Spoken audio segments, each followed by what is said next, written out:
Bom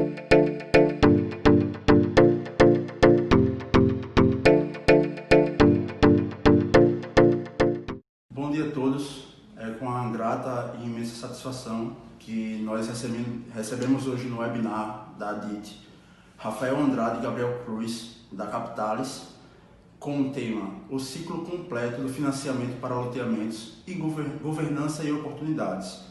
Eles vão abordar soluções de financiamento para loteamentos, a governança na gestão da carteira de recebíveis e como o cenário macroeconômico tem despertado o apetite dos investidores para o mercado imobiliário. Então, o webinar dura em torno de 1 hora, enquanto isso vocês podem elaborar as perguntas que ao final os facilitadores irão respondê-las. Tá? Muito bem-vindos a todos e um ótimo webinar. Bom dia, pessoal, tudo bem? Vocês estão ouvindo a gente? Bom dia, tudo bem? O pessoal está digitando, acho que está tudo certo aí no áudio. Vamos começar então, né? Bom, obrigado a DIT pelo convite aí mais uma vez. Quero agradecer a DIT, quero parabenizar pelo trabalho que a associação vem desenvolvendo no mercado imobiliário. E para aqueles que não conhecem a missão técnica da DIT, eu também convido vocês. Nós estivemos no ano passado e foi uma experiência muito boa, foi muito enriquecedor.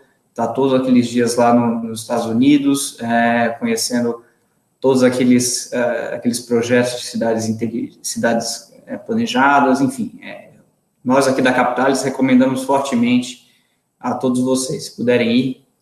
Tanto na missão técnica quanto nos outros eventos. Eu gosto muito, o Complan é meu evento favorito, acho muito enriquecedor conhecer vários loteadores novos, ver propostas diferentes de comunidades planejadas. E sempre um prazer voltar a casa aqui. Bom, vamos lá? Vamos começar. Para aqueles que não me conhecem, eu sou Rafael Andrade, eu sou responsável pela área de novos negócios da Capitalis Real Estate. Sou formado em engenharia civil, apesar de muitos não saberem, e sou pós-graduado em finanças pelo INSPER. Né? Enquanto o Rafa toca a área de novos negócios, uma vez que ele fecha um negócio novo, assina uma proposta com vocês, a proposta vem para mim e eu tenho que desembolsar isso, estruturar essa operação. Eu me formei pela USP em Ciências Atuariais, trabalhei um tempo com fundos de pensão e agora toco essa área aqui de estruturação da Capitalis. E como eu tinha falado antes, o Complan é o evento que eu mais gosto.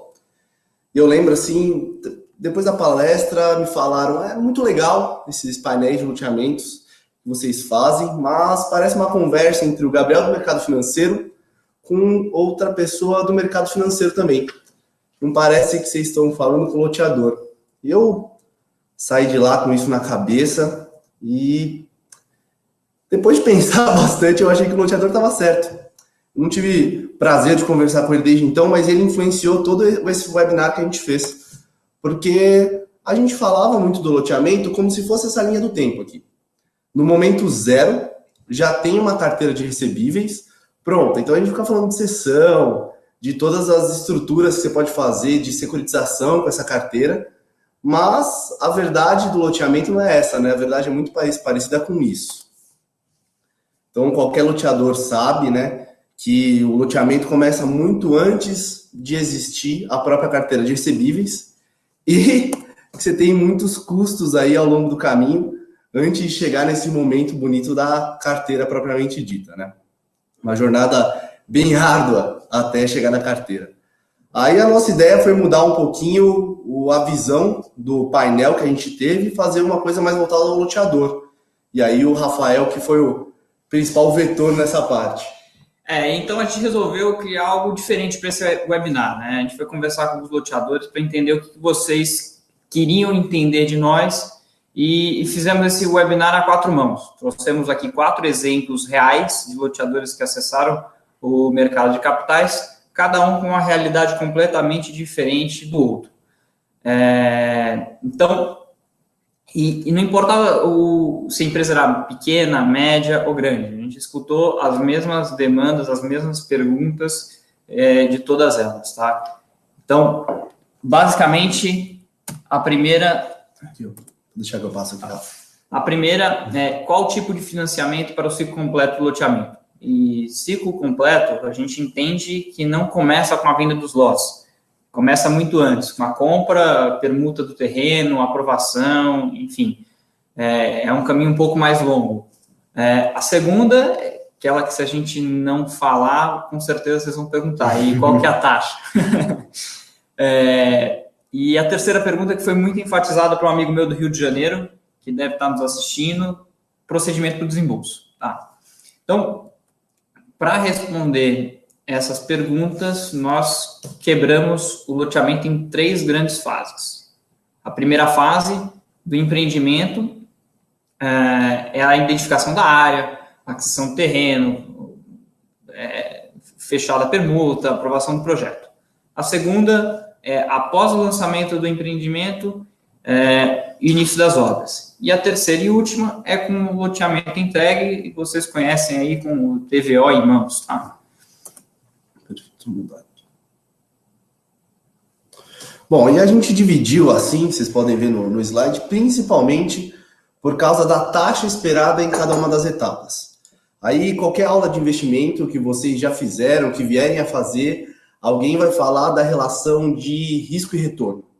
Então, para um loteamento não é diferente. Antes de aprovar o loteamento, quando você está naquela etapa de aquisição do terreno, permuta, o risco é muito diferente de um empreendimento entregue com o TVO já. Então, para nós, no mercado financeiro, a cara de risco do loteamento é mais ou menos essa que está na imagem. Tá? Então, por causa dessa visão, quanto mais a gente anda para a direita, menor o risco aqui do empreendimento e, por consequência, menor é a taxa. Se a gente trocar só o eixo Y de risco para taxa, o comportamento é o mesmo. E como vocês iam perguntar a taxa, a gente já colocou ela direto no slide, o que a gente tem visto nos empreendimentos, tanto aqui dentro de casa quanto fora. Um empreendimento assim, entregue, com uma lição de casa bem feita, tem saído com taxas a partir de 0,7 mais inflação ao mês. E isso é um patamar muito menor do que o dos últimos anos e é uma consequência do otimismo do mercado.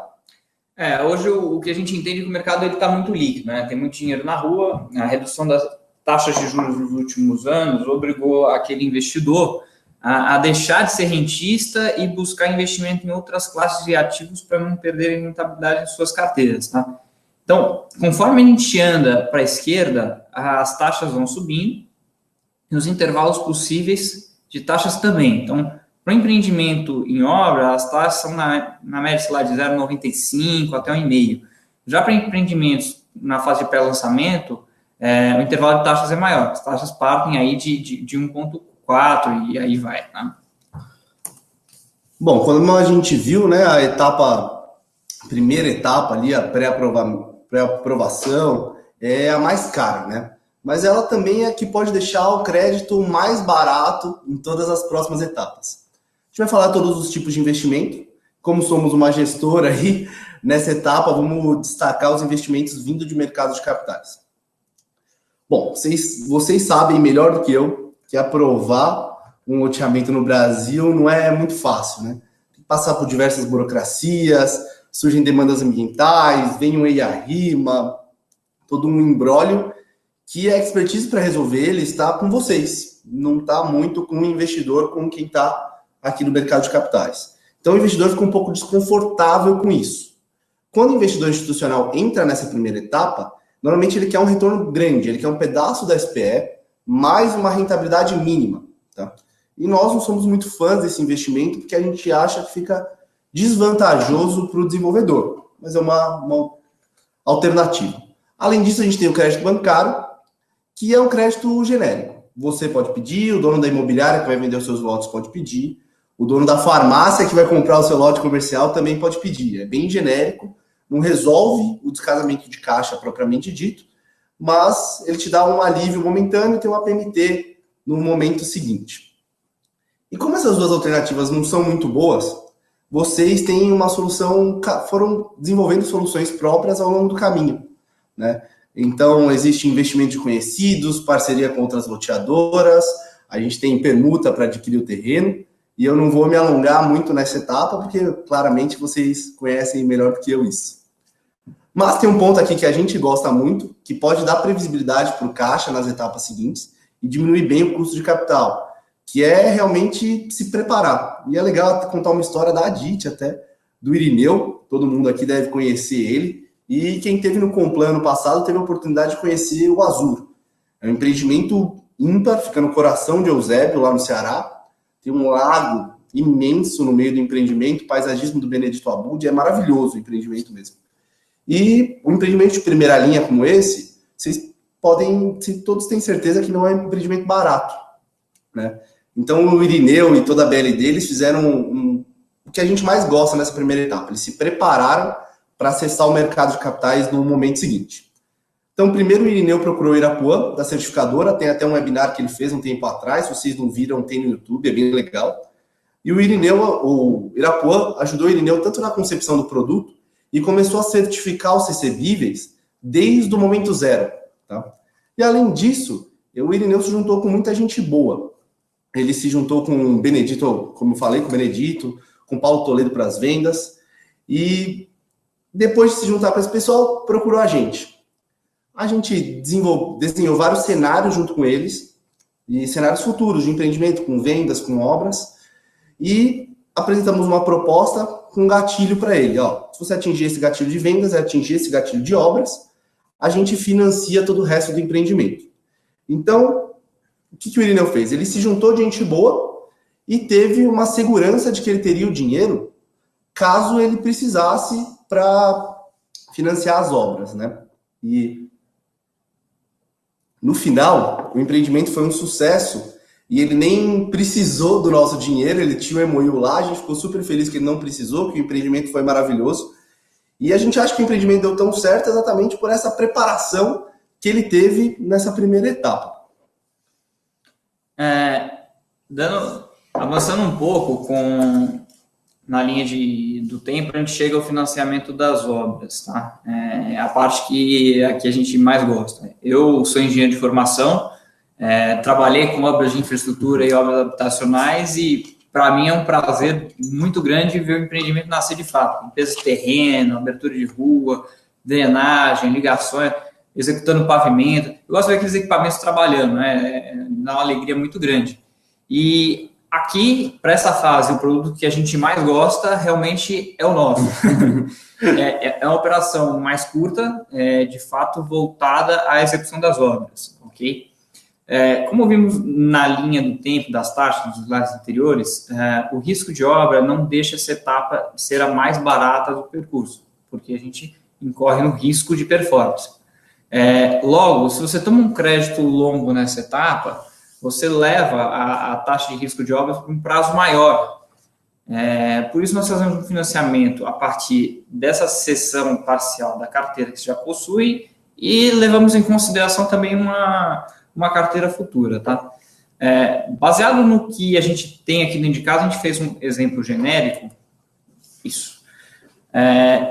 que a gente trata aqui basicamente do fenômeno da alavancagem financeira e como funcionaria uma operação de financiamento à produção, tá? Em ambos os casos foi considerada uma permuta de terreno, tá? No cenário em que o loteador utilizou financiamento, ele utilizou 2,5 vezes menos recursos próprios do que no caso com financiamento. E se você olhar o retorno sobre o capital investido, ele é quase o dobro. Então, a gente está falando em 101% com financiamento e 58% sem o financiamento, tá? Esse aumento do ROI, o retorno sobre o investimento, acontece em qualquer etapa da operação. A gente pode fazer em uma obra que estava no começo, como do exemplo anterior, uma obra mais avançada. Nós fizemos essa operação, eu acho engraçado contar um grupo de italianos que chegaram ao Brasil e tinham um projeto bem desafiador, né? Criar uma cidade inteligente no interior do estado do Ceará. E nós analisamos o empreendimento, entendemos o risco, compramos e financiamos o projeto. Hoje, essa cidade de São Gonçalo é referência na questão de Smart City no Brasil. Eu acho que todos de vocês também puderam conhecer lá no Complan, que é o projeto Laguna, da Planet. E o legal no Complan mesmo, A gente estava conversando com a Suzana e todo mundo que chegava via assim, falava, nossa, apresenta a Suzana, eu quero conhecer esse empreendimento. Acho que é um dos mais famosos do Brasil hoje. A gente teve a oportunidade de conhecer ele bem no comecinho, que foi bem legal.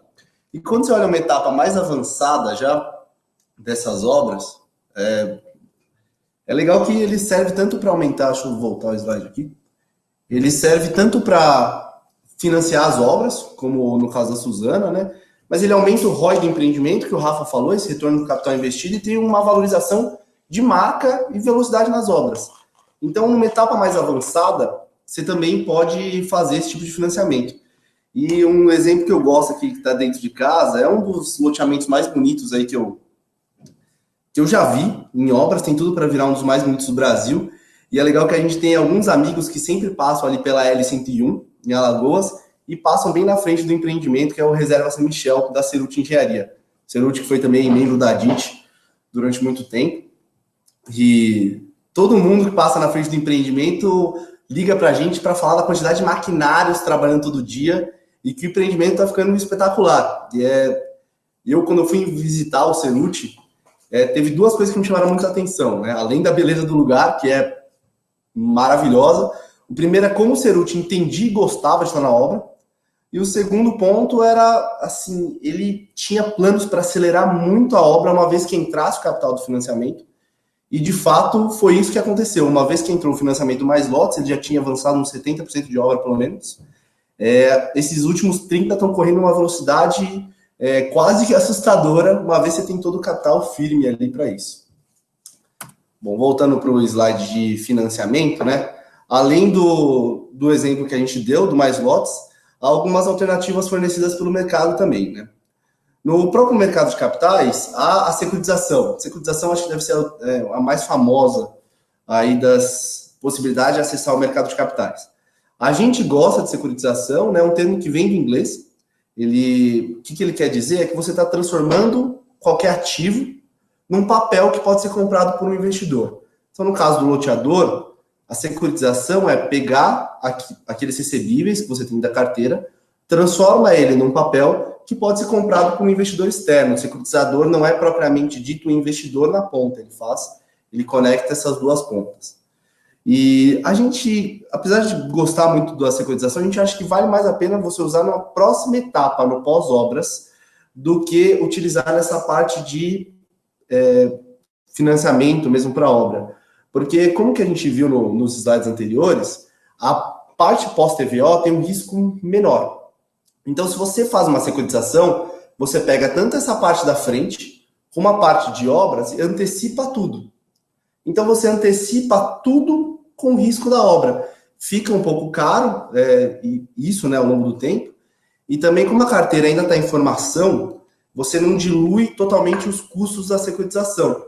Por isso a gente acha ela melhor realmente na etapa pós-TVO. E além da securitização, a gente tem as alternativas de crédito bancário comum, que é o que a gente falou no exemplo anterior, e todas aquelas soluções caseiras que a gente falou também, né, de investimentos conhecidos, parceria com os loteadores e tudo mais. Aí, bom, vamos agora para a parte do pós-TVO. Então a gente chega num momento mais barato para tomar crédito, tá? E é o que o mercado tem mais alternativas. Nós temos primeiro a securitização, como o Gabriel falou, que é mais conhecida. Como falamos no exemplo anterior, o securitizador ele transforma esses recebíveis no papel e busca um investidor para fazer a colocação no mercado, tá? Nesse processo existem alguns intermediários, como a própria securitizadora, o coordenador líder, agente fiduciário, agência de rating e etc. São alguns que tem aí, né? Com isso, para diluir bem esses custos, é interessante fazer uma operação de uma carteira de um tamanho razoável. Então, a gente fez conta aqui dentro de casa e acho que faz sentido a partir de uns 20 milhões, uma carteira bem pulverizada e que você tenha a condição de planejar com antecedência para viabilizar o processo, tá? Superadas essas etapas, os fixos e com a liquidez atual do mercado, deve realmente conseguir uma taxa bem atrativa na emissão. Agora, uma alternativa à operação, esse modelo de operação, é uma cessão de recebíveis que nós fazemos. Nós não fazemos uma venda definitiva, mas resolvemos os problemas que os nossos clientes de mais lotes que nós estávamos financiando nos pediram, tá? A venda definitiva, aquele true sale, né, que falam muito no mercado. A operação de cessão de carteiras entregues, que a gente costuma chamar de carteiras performadas, alguns dos loteadores que a gente tinha relação procuraram, porque tinham uma operação com dois diferenciais. Eu acho que é o principal, agilidade, e 2, custo fixo reduzido. No final de 2018, a gente fez 2 operações com SPS da Alphaville, e o prazo entre negociação, due diligence, auditoria de carteira, formalização de contratos e desembolso foi de 45 dias, tá? É um prazo bem reduzido se a gente comparar com outras alternativas disponíveis no mercado de capitais. Assim como todas as outras etapas, a gente também pode ter as operações genéricas de crédito bancário, mas realmente acho que não faz sentido. E sim as operações de sucessão que nós temos na casa e a de securitização infinitamente melhores do que essas anteriores. Bom, e passando aí por todas as etapas, como que nós planejaríamos um loteamento, se a gente fosse fazer um ciclo de vida ideal, aí, tendo em vista todas as oportunidades de financiamento? E por muita coincidência, enquanto a gente planejava isso, na última sexta-feira, uma grande incorporadora que já era conhecida nossa, já utilizava a nossa operação de giro de estoque, ela está lançando uma marca de loteamentos. E sentou com a gente porque ela queria desenhar exatamente o ciclo que a gente ia mostrar aqui com vocês. Então, na primeira etapa, uma preparação adequada e juntar o máximo de pessoas boas ao redor, que nem o Irineu fez, que a gente comentou lá no começo.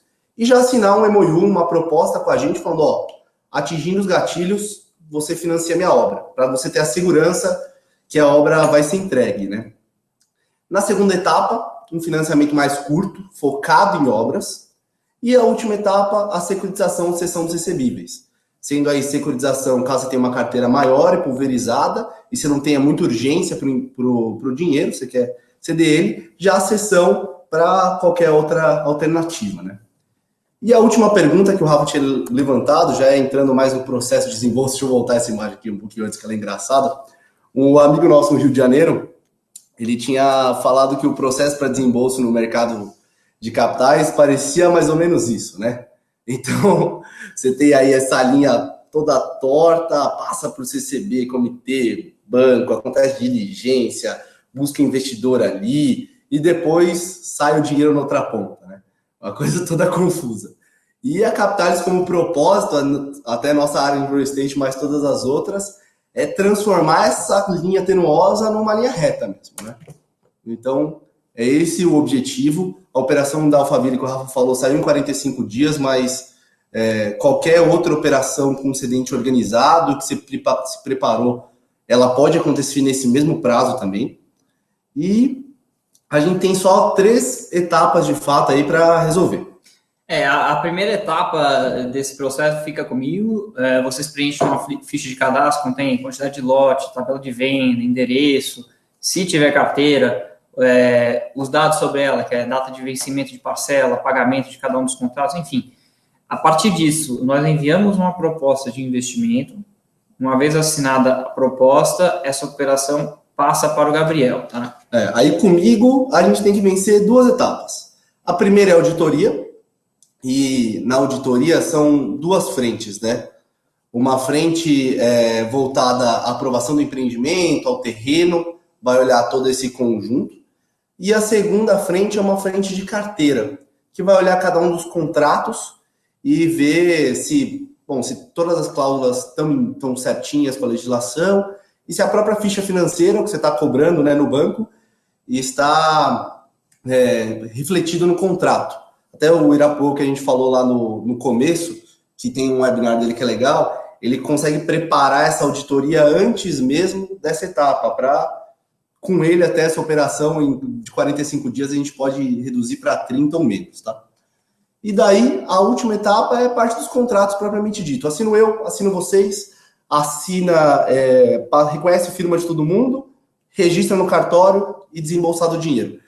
É, de fato, para ser rápido o processo e cada vez a gente vai acelerando mais essa diligência e todas essas etapas para em 45 dias o dinheiro está com você, às vezes até menos. Tá? E mesmo se você não se preparou, então uma pergunta que vocês podem fazer, você chegou agora, não conhecia o mercado de capitais, né? E querem fazer operação com a gente. Consigo fazer num prazo curto? Consigo. Se você contratar um bom despachante, correr atrás dessa documentação, dá para acontecer num prazo curto, sim, com certeza também, tá bom? E bom, nosso webinário tem até um comentário aqui do Carlos, que é prático, direto ao que interessa, a gente quis fazer bem assim mesmo, sem muita lenga-lenga, e agora é abrir para perguntas, tudo que vocês quiserem saber aí dessa apresentação, é só mandar aqui no bate-papo. A gente está disposto a escutar. O José está digitando. Tem um pessoal digitando aqui, a gente está vendo. Klaus, para destacar a pergunta, ela vai no PIR, né?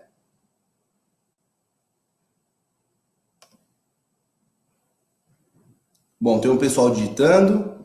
Enquanto isso, só se a gente pode apresentar os números da empresa, a gente pode, claro. Números da Capitalis, propriamente dito, a gente tem 3 bi em gestão hoje, atuando em 4 áreas diferentes.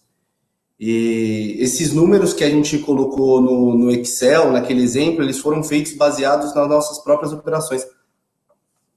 Então, a gente pegou a base de dados da casa e fez um exemplo genérico do Mais Lotes. Isso a gente pode até mandar para vocês em Excel, com certeza, viu?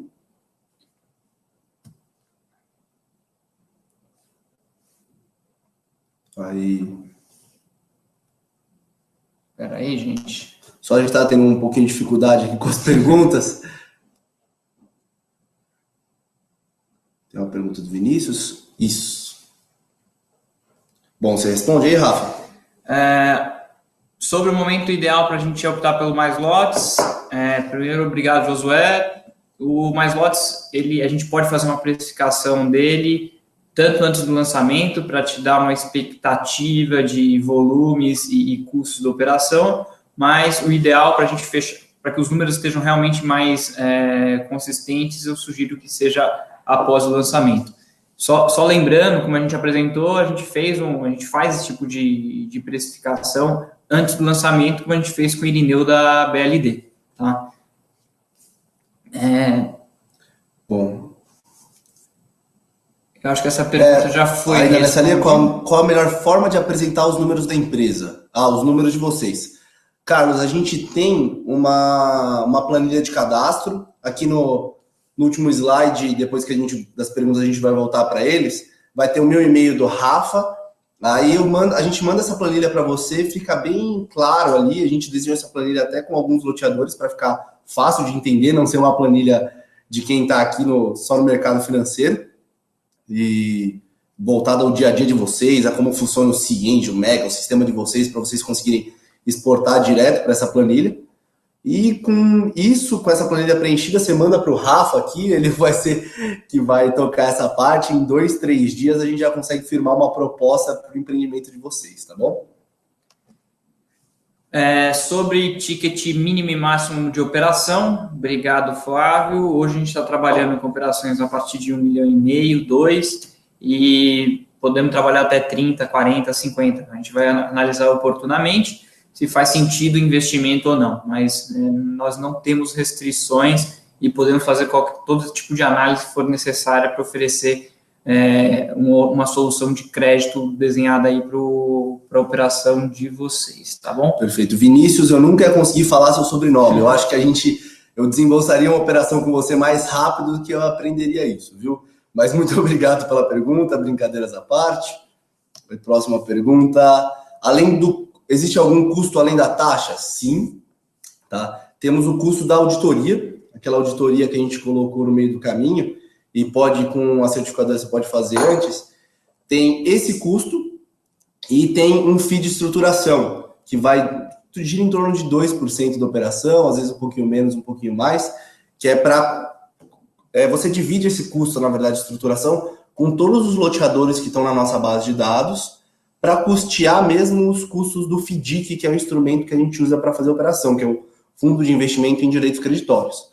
Aí, se você compara isso com alguma outra tipo de operação, até eu vi que perguntaram, uma das perguntas é a diferença de securitização, emissão de debênture e para a nossa sessão, é que esses custos são bem enxugados porque a gente realmente compartilha entre todos os loteadores, fica um fizinho pequeno para cada um. Quando você vai fazer uma emissão de uma debênture, uma securitização propriamente dita, os custos todos estão com a sua operação. Então, o coordenador líder, que o Rafa falou, e agência de rating, tudo isso vai direto para a sua operação e deixa o custo um pouco maior. Taxa de distribuição. Tem algumas coisas aí. Por isso, faz sentido essas emissões para loteadores, que não são a nossa operação. Só que a gente sempre recomenda que seja para uma carteira grande, que possa diluir esses custos e ter o benefício aí de uma taxa do investidor mais baixa, tá? Vamos voltar aqui. Esse daí é um exemplo que até tinha... É a pergunta que eu estava respondendo meio que na outra, né? Então, continue. Vamos voltar. Vamos falar um pouquinho melhor. A diferença de cessão, securitização e emissão de debêntures. A principal diferença para a gente é essa, viu? É realmente os custos da operação. Todos são emissões de dívida, cada um com uma característica um pouquinho diferente. A debênture é a dívida mais tradicional, aí qualquer livro de finanças que você abrir vai ser a primeira que você vai ver, mas é um pouco difícil no mercado de loteamento a gente ver esse tipo de emissão, tá? É uma emissão mais comum para SAs, para empresas grandes, assim, elas usam muito esse instrumento. Quando você tem um balanço mais robusto, você consegue um crédito barato aí com uma debênture, tá? E cessão e securitização realmente foi o que... A principal diferença está nesse custo e no prazo para desembolsar.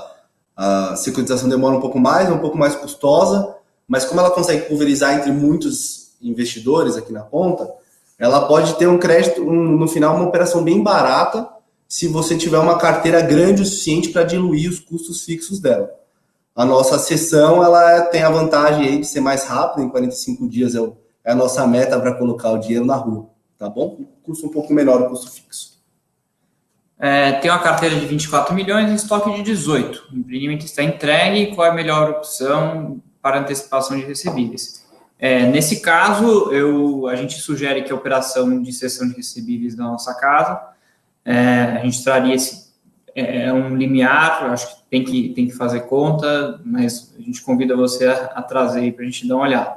Em relação ao estoque, a gente não tem o que entregar hoje de solução, é um dever de casa até para a gente pensar numa estrutura nova e entregar uma solução para vocês. Não é a primeira pessoa que demanda uma solução para isso e realmente ficaria entre uma securitização e fazer a nossa operação de cessão. Isso. Aí, Myron, se você quiser colocar seu e-mail nas perguntas aqui ou mandar um e-mail para a gente que vai ter no final, a gente consegue explorar melhor esses números olhando um pouco mais a carteira propriamente dito, tá bom?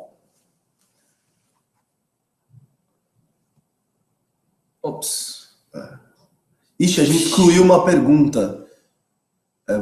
Aqui. Obrigado. Pode ser feito em apenas uma etapa? Não.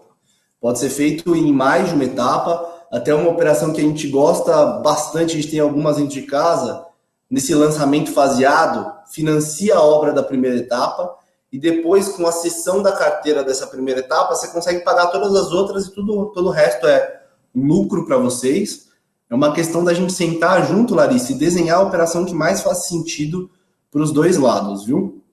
Aqui nada a gente é unilateral nas nossas operações. A gente realmente senta com vocês e tenta encaixar nosso produto no loteamento, em qual etapa e qual que é o seu master plan, todo o plano que você tem, viu? Como é tratada a análise de inadimplência da carteira para operação de antecipação? Rafael, obrigado pela pergunta. A gente faz um corte, a depender da carteira, em 45, 60 dias, e a partir daí exclui esses contratos da operação. A gente também faz uma análise de comportamento da carteira, tá? Então, nós analisamos qual seria o valor esperado que deveria receber aquele mês e quanto que de fato foi recebido. Então, a gente acaba cruzando os dois para ver realmente quais contratos a gente vai tirar da operação, tá? E além, só para é legal falar aqui, perguntar uma diferença de securitização. Normalmente, a securitização tem aquela regra do 3-2-1, né, que se a pessoa fica 3 meses inadimplente uma parcela, 2 vezes inadimplente 2 e uma vez inadimplente 3, ela costuma ser excluída do fluxo na hora de antecipação, a gente não faz esse tipo de análise, tá? Então, realmente, a gente olha todo o comportamento da carteira para tentar entender, e esses contratos que estão inadimplentes aqui 60 dias é o que a gente corta de fato. Eita, eu excluí de novo, peraí, aqui. Eu sou meio ruim com tecnologia aqui, dá para ver, né, pessoal? Não consigo nem clicar na pergunta. E você escolhe a certificadora, vocês têm alguma parceria? Assim que a gente gosta tanto do produto da certificadora que a gente virou sócio, viu, ano passado. A gente tem uma participação na empresa, porque o originação certificada é um produto que a gente acredita muito, que ele pluga no próprio stand de vendas de vocês e começa a trabalhar a auditoria da carteira antes do empreendimento ser lançado. Aí, quando você lança o empreendimento e quer fazer a sessão no mercado de capitais, seja para a gente ou para outras casas, não importa aí que a gente é sócio ou não, fica muito rápido. Esses 45 dias que eu falei dá para ser encurtado para etapa só de contratos, propriamente dito. Então, a gente registra os contratos e desembolsa a operação. Mas, a gente, além da certificadora, a gente tem parceria com outros lugares também, a gente faz operação com o PMK, e não é uma exclusividade, viu?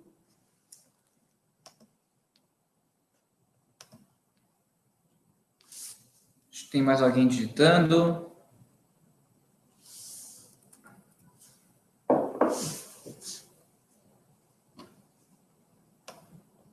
Como que uma pergunta do Fernando, só abrir sua pergunta, Fernando, perfeito. Como a gente avalia o risco judiciário na conta financeira? Você entendeu a pergunta, Rafa? Não.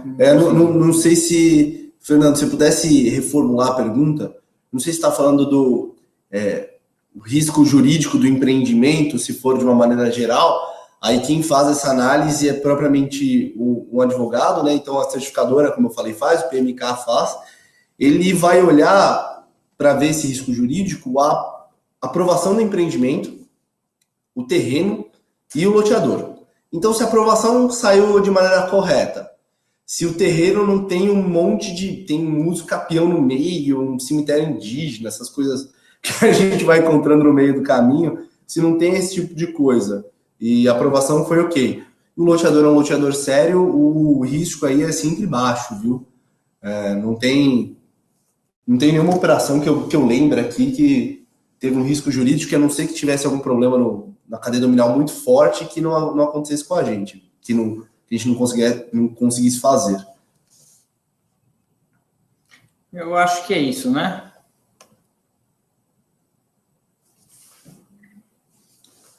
Bom, a necessidade aqui de ter sido feita a alienação fiduciária. Não há essa necessidade, até acho que aí o Rafa é melhor para falar, com o Rafa que negocia as propostas, aqui é com ele que você vai falar da F. Tiago, a estrutura de garantia da nossa operação, ela pode ser alienação fiduciária das unidades objeto da operação, ou ela também pode passar por alienação fiduciária de cotas da SPE, que na nossa visão funciona muito melhor por questão de custo e tempo de registro. Tá bom? Tem a pergunta da Joyce aqui. Podia explicar um pouco melhor sobre a rentabilidade do investimento de capital próprio e do investimento nos loteamentos. Joyce, eu acho que isso é por causa daquele nosso slide do exemplo, né? Do mais lotes. Deixa eu abrir aqui os slides. Exato. Boa, Joyce. Eu vou... Boa, obrigado, pessoal. A Dite ajudando aqui a gente. Quem mudou de pergunta para slide foi o Klaus. A gente está um pouco aqui nesse slide. Bom, você quer explicar, Rafa? Vamos lá. Então, Joyce, é o seguinte, sobre empreendimentos, vamos supor que você tenha investido 100 milhões de reais, um VGV de 100 milhões de reais, tá? Então, tirando o custo de impostos, comissões, projeto de financiamento que é igual em ambos. E aí é a grande diferença, tá? Você assumindo a responsabilidade do investimento total em obras, que a gente estava estimando aqui em 30% do VGV, ou você investindo 20% desse valor, que é o mínimo que a gente precisa para enquadrar dentro da operação de mais lotes, tá? Então, no final do dia, o custo financeiro, ele acaba tirando um pouco do resultado que você teria. Então, ao invés de 23 milhões de resultado, você passaria a ter 16. Só que o valor investido, ele foi menor, porque você, ao invés de investir 30 milhões em obra, você só investiu 6, totalizando 16 milhões no projeto e 40 no outro. Então, Se você quiser usar o mouse aqui, Rafa, para falar aqui o ponteiro, né? Tá. Então, você consegue entregar uma rentabilidade sobre o capital investido quase que o dobro, tá? Então, você investiu 16 milhões e teve 16,3 de rentabilidade financiando o projeto. Sem o financiamento, você investe 40 e você tem um retorno de 23. Então, sobre essa ótica que a gente entende que faz mais sentido você alavancar o projeto e buscar uma linha de financiamento para ele. Aí, Joyce, só complementando aqui, isso é uma coisa normal na alavancagem, a gente chama de magia da alavancagem, vários lugares chamam isso de uma maneira diferente. Nós mesmos, Capitalis, gostamos de fazer isso em outras operações nossas, então num fundo mesmo a gente faz uma operação parecida para aumentar a rentabilidade depois. E o que é legal para você disso? Imagina aqui, você tem os 40 milhões para investir no projeto, você está com esse dinheiro na mão. E você fala, você pode colocar esses 40 milhões em um projeto só, né? Então, que é o sem financiamento. E daí você vai ter um retorno aqui, nesse exemplo, de 60%, é um retorno legal. Mas você pode, em vez de pegar esses 40 milhões e colocar todos em um projeto, diversificar. Você consegue colocar em 3 projetos mais ou menos de 16, né? Com o mesmo dinheiro. Então, você diversifica seu risco em 3 projetos diferentes e aumenta a rentabilidade de cada um dos projetos. Então, no final do dia, você diversificou seu risco com a alavancagem e aumentou o retorno por cada um desses projetos. O retorno global aí fica maior, tá bom? E se você tiver alguma dúvida ainda, tá? Eu acho que outro ponto até para abordar aí, puxando o gancho da pergunta da Joyce, o capital do acionista, ele tem um papel estratégico no investimento. Então, se você pode buscar um recurso, uma linha que já esteja disponível, faz muito mais sentido. Porque até puxando um gancho da próxima pergunta, que é do Marcelo, né? Se nós temos uma possibilidade, vou até colocar a pergunta do Marcelo aqui na tela, se existe possibilidade de financiamento para o terreno. Nós não temos financiamento não conseguimos hoje financiar a aquisição de terreno, tá? Então, sendo bem pragmático, não conseguimos entregar essa solução ainda. Tá, mas o que a gente pode fazer, por exemplo, Marcelo, se você tiver uma carteira entregue, a gente pode antecipar um pedaço da sua carteira. O legal do nosso produto de cessão também é que ele é bem flexível. Digamos que você tem uma carteira de 20 milhões e você não quer antecipar os 20 milhões, você quer antecipar 7 milhões para comprar um terreno novo. Você não precisa antecipar os 20 com a gente, você pode antecipar só 7 e você consegue comprar esse terreno, né? E além disso, né, na etapa seguinte, já assinar um MOU para financiar a obra com a gente, tá bom? Então, eu acho que é isso, né? Alguém tem mais alguma pergunta? Tem a pergunta do Marcelo aqui. Bom, Marcelo, obrigado por essa pergunta. As empresas devem ser na modalidade de SPE para operar? Não necessariamente. Se for um SPE, ajuda muito. Porque a nossa estrutura de garantias, conforme a gente conversou, ela pode ser feita de duas formas. Uma, ou alienação fiduciária das cotas da SPE, ou alienação fiduciária de terreno. Se o empreendimento estiver numa companhia que não seja uma sociedade de propósito específico, isso vai acabar onerando um pouco os custos de registro, mas de forma nenhuma vem a inviabilizar a estruturação da operação. Ok? Bom. Tem a Joyce está digitando também. Joyce que fez a pergunta legal aqui sobre o exemplo do mais lotes.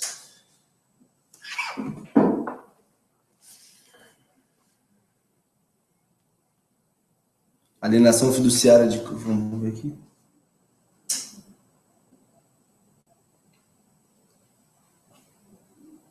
Bom, aqui a pergunta do Fernando.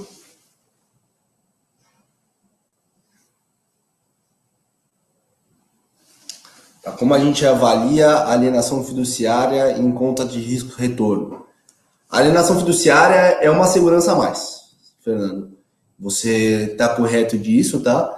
Então, ela pode baratear o custo do capital quando você for pegar isso no mercado, com certeza. Mas a gente aqui também tem uma visão, é bem global, viu, Fernando? A gente vai olhar o projeto como um todo. Não adianta a pessoa... A gente vê assim, muita gente falando, precisa ter AF, precisa ter AF. Se você fizer AF em tudo e não couber no seu público a AF, e você não conseguir vender, depois não ter carteira, aí não vai... Esse ganho de segurança não vai ter valido muito a pena. Mas, se você está vendendo para um público e consegue colocar AF, faz sentido na operação, e vai baratear o custo do capital, tá?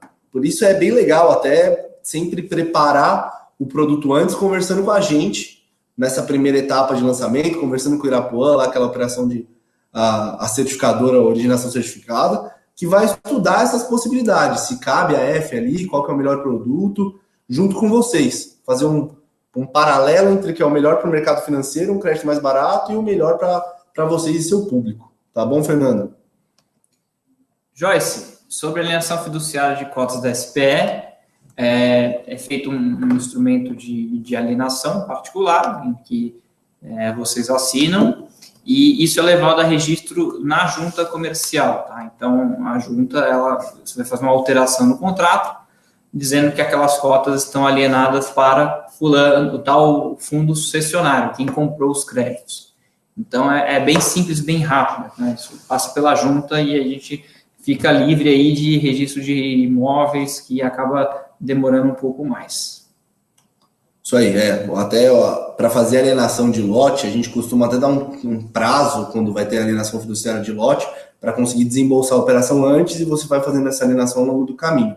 A alienação fiduciária de cotas a gente pode fazer antes do desembolso, porque ela é muito rápida.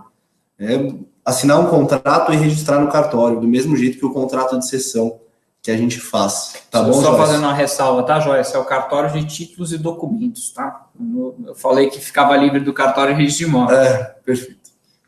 Bom, acho que é isso, né? Acho que é isso, pessoal. Bom, agradecendo a DIT mais uma vez pelo convite. A gente tá... O Rafael, que vai na próxima missão técnica também, vai encontrar vocês lá. E agradecer aí, tem nossos contatos, né? Tem o meu telefone, o telefone do Rafael, o e-mail de todo mundo. A gente vai disponibilizar a apresentação caso vocês tenham interesse. A DIT vai fazer isso por nós aí, enviar para vocês. E qualquer dúvida, realmente a gente está à disposição. Mais uma vez, agradeço aí pela presença de todos. E espero que tenha sido esclarecedor e que o nosso objetivo tenha sido satisfatoriamente realizado. Perfeito. E também, se vocês quiserem, além dessa apresentação, outras nossas, para conhecer a Capitalis como casa mesmo, ver todas as nossas estratégias de investimento, aqui no mercado imobiliário a gente também tem produtos voltados à incorporação, tem um produto hoje, falaram de estoque de loteamento, a gente tem um produto muito legal para estoque de incorporação, um produto que não tem nenhuma PMT fixa, realmente todo o repagamento da operação é feito com a própria venda das unidades. Então, se precisar de qualquer coisa, quiser saber mais da gente, manda e-mail, liga, pede o nosso WhatsApp, aí fica fácil de falar com a gente, tá bom, gente?